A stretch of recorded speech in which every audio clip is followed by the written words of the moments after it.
Today we continue to look at spiritual depression, guided by the teaching of Dr. Lloyd-Jones. What he's talking about is breaking free from bondage.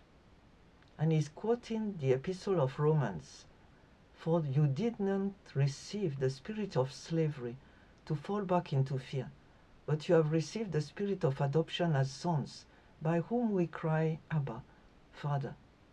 The Spirit himself bears witness with our spirit that we are children of God, and if children, then heirs, heirs of God, and fellow heirs with Christ, provided we suffer with him, in order that we may also be glorified with him.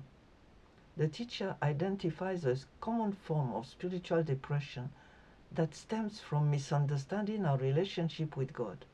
Many Christians live with what he calls the spirit of bondage, relating to God primarily as a distant lawgiver rather than an intimate father. This misconception transforms Christianity from a life of freedom into a burdensome religion. The believer sees faith as an endless list of obligations, prohibitions, and duties. Holiness becomes an occupation rather than a natural expression of relationship. Joy disappears, replaced by fearful compliance. Paul reminds us that we have not received the spirit of slavery to fall back into fear. This falling back suggests a legalistic mindset that is a regression from the gospel's freedom. Instead, believers have received the spirit of adoption that enables us to call God Abba, Father, an intimate term similar to daddy in Aramaic. Lloyd-Jones emphasizes that adoption fundamentally changes our motivation for holiness. The legalist obeys out of fear of punishment. The adopted child obeys out of love for their father.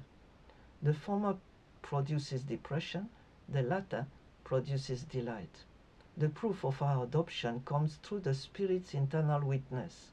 He confirms that we are not merely servants, but children and heirs with all the privileges and responsibility that entails.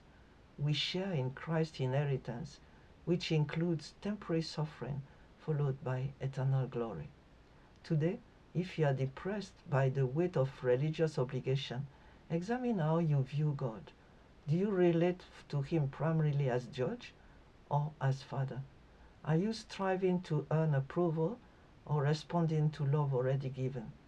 Remember that Jesus did not suffer to create better slaves, but to adopt beloved children. The remedy for this spiritual depression is not trying harder, but embracing your identity as God's child.